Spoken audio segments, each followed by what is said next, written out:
সালাম আলাইকুম। নির্বাচন ডাকসু জাকসু শেষ হলো। এখন আপনাদেরকে কিছু কথা বলা জরুরি। আসন্ন সংসদ নির্বাচন আছে। সেই নির্বাচনে বিএনপির অবস্থা কি হবে, তাদের অবস্থান কি হবে, তাদের দলীয় যে পলিসি সেটা কেমন হবে, সে বিষয়গুলো নিয়ে একটু আলোচনা করা দরকার। আমরা গেল 5 তারিখ থেকে 5 আগস্টের পর থেকে যদি নাকি বিএনপির সভা সমাবেশ বক্তব্য স্লোগান এগুলো শুনি, তাহলে মনে হবে যেন একটা আওয়ামী লীগের স্লোগান শুনছি, একজন আওয়ামী লীগের মানুষের বক্তব্য শুনছি। মাওলানা ভাসানী বলেছিলেন যে দাদারা যখন তোমাদের প্রশংসা করবে তখন তুমি বুঝবা যে তোমার দেশের বিরুদ্ধে গিয়েছ।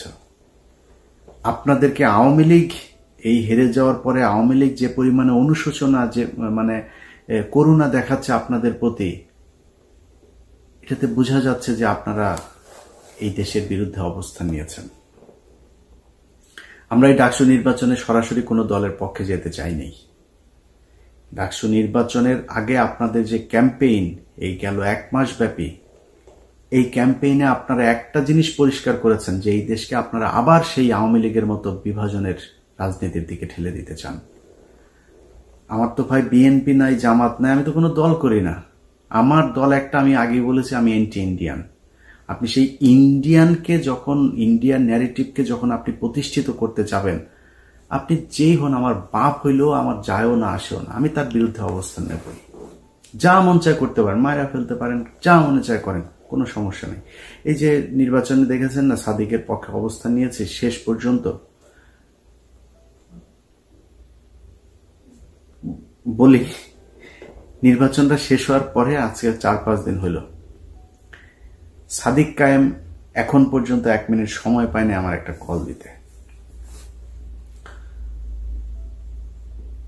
এখন আমার এই ভিডিওটা দেখার পরে হয়তো শিবিরের জামাতের অনেকে তাকে হয়তো বলতে পারেন যে তুমি ইলিয়াসকে একটা কল দিতে পারতা।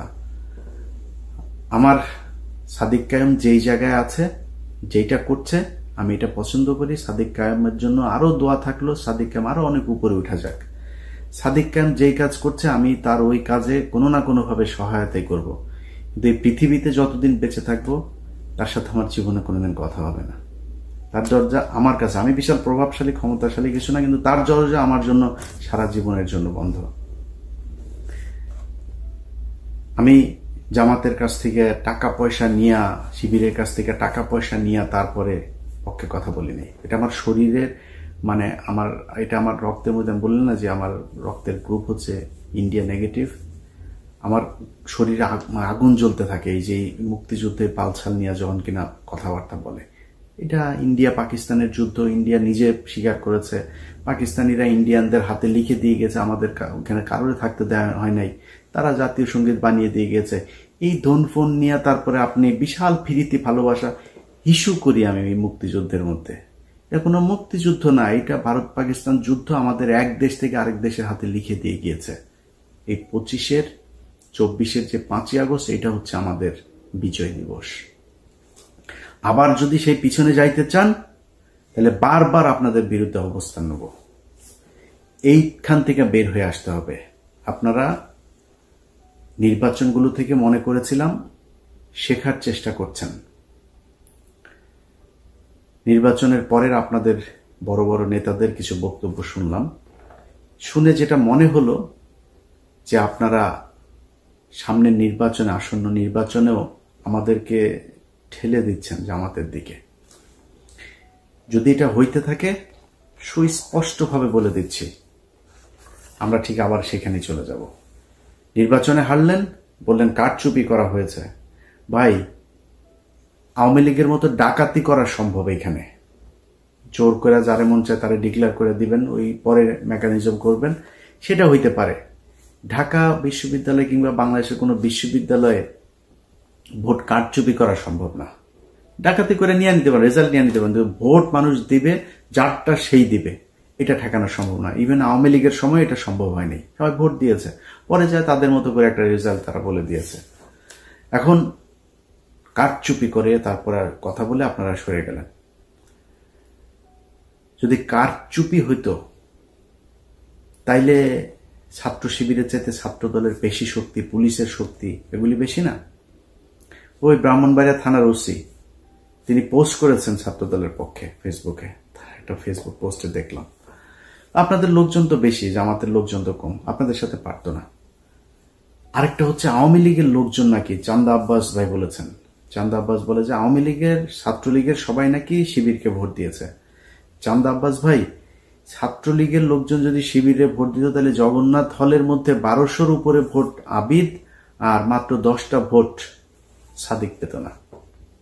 এটা প্রমাণ করে যে এই দাদারা এখনো পর্যন্ত সেই আওয়ামী লীগের দিকেই তাকিয়ে আছে, এবং আওয়ামী লীগ আপনাদেরকে পছন্দ করেছে বলেই তাদের ছাত্র সংগঠন আপনাদেরকে ভোট দিয়েছে।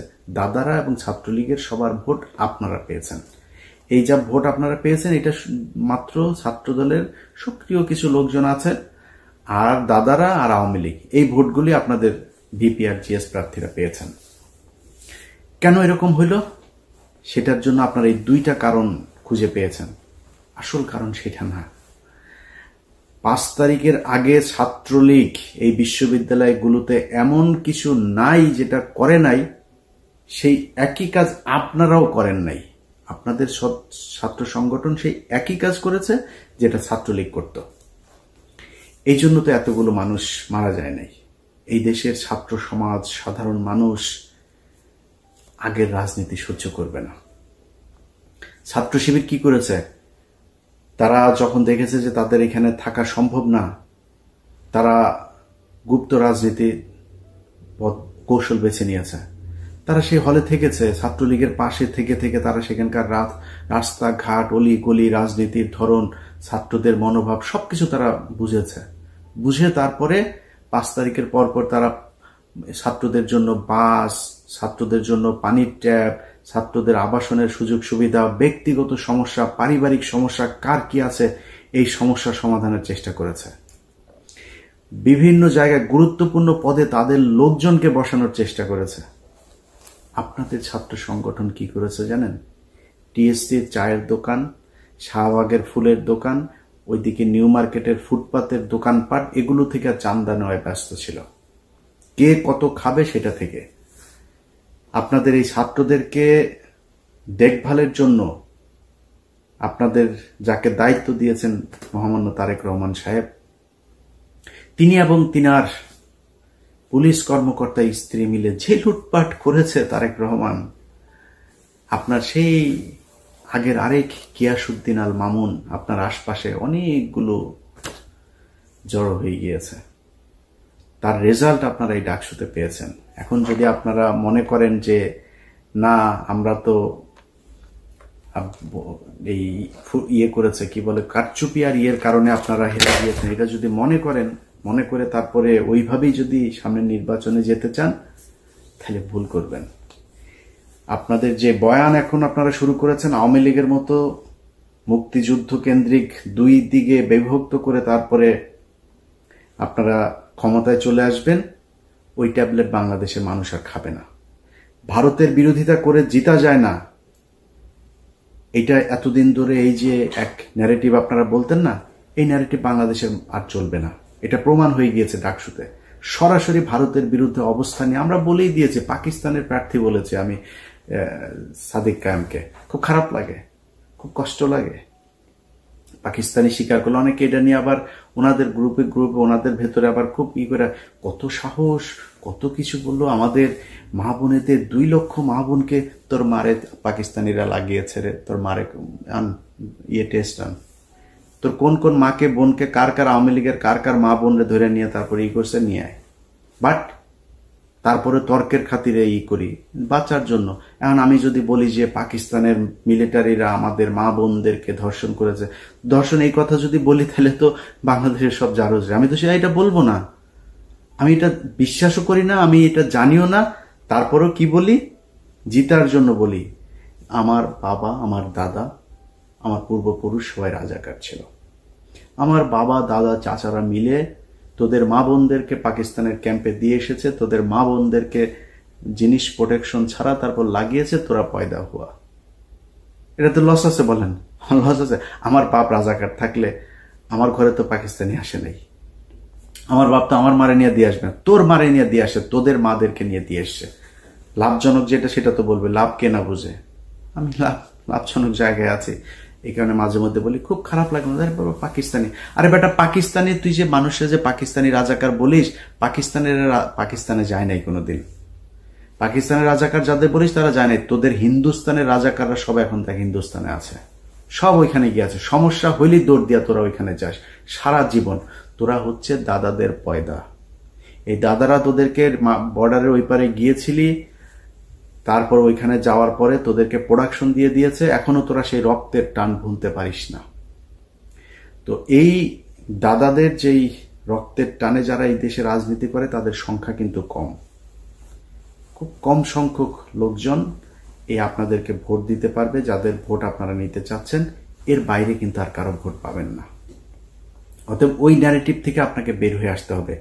বিএনপি যদি মনে করে যে শুধুমাত্র আমরা আওয়ামী লীগের মতো এই পলিসি খাটায় তারপরে নির্বাচনে গিয়ে পাশ করে আসব, তাহলে বিএনপিকে মাথায় রাখতে হবে তাদের অবস্থা, তাদের ভবিষ্যৎ এই আওয়ামী লীগের যা হয়েছে সেই রকমই হবে। সিদ্ধান্ত আপনাদের, সিম্পল, খুবই সিম্পল ইকুয়েশন। যেটা আপনারা মেনে নিতে চান আপনাদের সিদ্ধান্ত, আপনারা যেদিকে যাবেন এবার যান।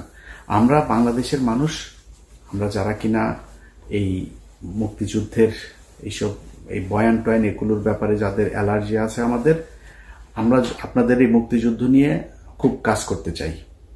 আমরা এখনো চাই মুক্তিযুদ্ধে কতজন মানুষ মারা গিয়েছে খুঁজে বার করেন, মুক্তিযুদ্ধে কতজন নারী ধর্ষিত হয়েছে, আদৌ হয়েছে কিনা সেটা খুঁজে বের করেন, কতজন রাজাকার ছিল, কারা মুক্তিযোদ্ধা ছিল, আদৌ কোনো মুক্তিযোদ্ধা ছিল কিনা এটা আমরা দেখতে চাই।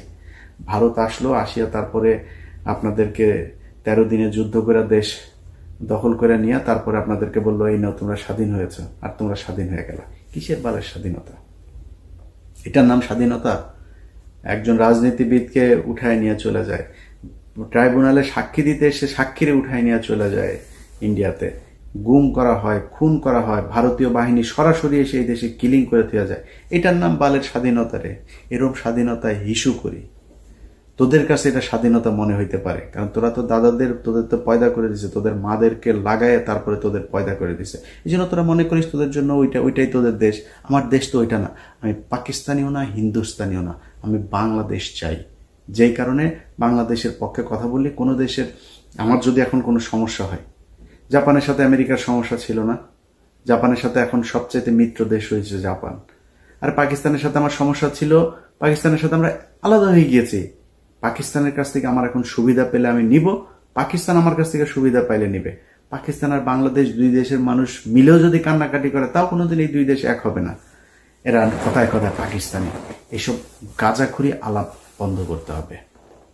আপনাদের মূল দল যেটা আছে সেই দলের ডাকসু তো গেলই, তো ছাত্রদল তো তাও সেইভাবে ঢাকা বিশ্ববিদ্যালয়ের পোলাপানের কাছ থেকে তো আর চান্দা টান্দা নিতে পারে না।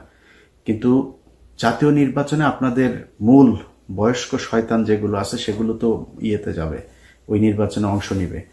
তারা সারা বাংলাদেশে এমন এক চাঁদাবাজের রাজত্ব তৈরি করেছে, এগুলো আমরা বললে আপনাদের কাছে খারাপ লাগবে, আমাদেরকে মনে হবে আমরা পাকিস্তানের লোক বলে তারপরে ট্যাগ দেওয়ার চেষ্টা করবেন। বাট এই ডিজাস্টার আসার আগে কথাগুলি একটু মাথায় রাখেন। যারা 2 দিনের এখন বিএনপি দাবি করে চামচামু করে, তারা আপনাদের বিপদের দিনে থাকবে না। আমাদের মুখ থেকে কোনোদিন জিয়াউর রহমান, তারেক রহমান, খালেদা জিয়া, তাদেরকে না খারাপ সময় কোনোদিন খারাপ কথা বের হয় নাই, তাদের মুখ থেকে বের হয়েছে। নাকে খত দিয়েছে, খত দিয়ে আওয়ামী লীগে যুক্ত হয়েছে, আবার আমরা যাইনি। আজকে যারা দৌড় দিয়ে গিয়ে চেয়ার নিয়ে বসেছে তারা দেশে যাইতো, আসতো, বিদেশে থেকেও তাদের সমস্যা হয়নি। কিন্তু আমরা কথাগুলি বলছি আপনাদের ভালোর জন্য। যদি মনে করেন নেয়ার মতো নিয়ে সেভাবে চলেন। যারা এই বুড়া শয়তানগুলো আপনাদের আছে, এগুলি যে সামনে নির্বাচনে যাবে, এলাকায় আপনাদের যে অবস্থা, যে ইমেজ, একটু খোঁজ নিয়ে দেখেন। আপনাদের যে পুলিশ টুলিশ গোয়েন্দা সংস্থা বিভিন্ন জায়গায় বসে আছেন, এগুলো তো সব আপনাদের নিজের লোক না, তো টাকা পয়সা নিয়ে আপনাদের লোকজনরা বসিয়ে দিয়েছে। এরা আপনাদের সত্যি তথ্যও জানাবে না, গোয়েন্দা তথ্য কি আসলে ওই খবরটাও আপনাদেরকে জানাবে না। যাই হোক, অনেক কথা বললাম। মূল কথা হচ্ছে যে বিএনপি ভাই, আমি এই নির্বাচনের পরে আমার এটা বললাম যে জামাতের আমিরের সাথেও কথা হয়েছিল, ডাকসু নির্বাচনের পরে। ওইখানে বিএনপির কোনো লোকজন ছিল না। আমি ওনাকে বলেছি যে ভাই, আমার মনে হয় এই মুহূর্তে বিএনপির ক্ষমতায় আসা উচিত।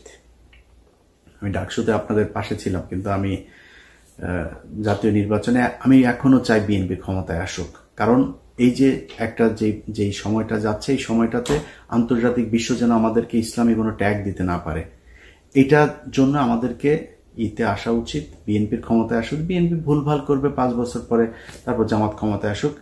এই 5 বছরে বাংলাদেশ গুছিয়ে নেবে, এটা আমার বিশ্বাস। যে কারণে তাদের একটু ধৈর্য ধরে আমি বলেছি যে আপনারা, আমি চাই যে বিএনপি কে আসবে সেটা বাংলাদেশের মানুষ ডিসাইড করবো, এটা আমার কিছু না। কিন্তু আমার যদি এখন বিএনপি যদি মনে করে যে আমাদের মতো করে চলবে, তাহলে বিএনপির পক্ষে থাকবো। আর যদি বিএনপি মনে করে সেই আওয়ামী লীগের মতো ইন্ডিয়ার কথা শুনে তারপরে ক্ষমতায় আসবে, ভাই, ইন্ডিয়ার বিরুদ্ধে যায় ক্ষমতায় আসা যায় না, এই কথা এখন আর বাংলাদেশের মানুষ খেলবে না। আপনাদেরও বিশ্বাস করা উচিত। অতএব আপনারা ফিরে আসেন, ফিরে এসে তারপরে জনগণ যেটা চায় সেটা মেনে নেন, জনগণের মতো করে চলেন, জনগণের ভোট অবশ্যই আপনারা পাবেন। আবারও বলছি, সামনের নির্বাচনে আমরা চাই বিএনপি সঠিক পথে থাকুক এবং বিএনপি নির্বাচিত হয়ে এই দেশের রাষ্ট্রীয় ক্ষমতায় আসুক। আল্লাহ হাফেজ।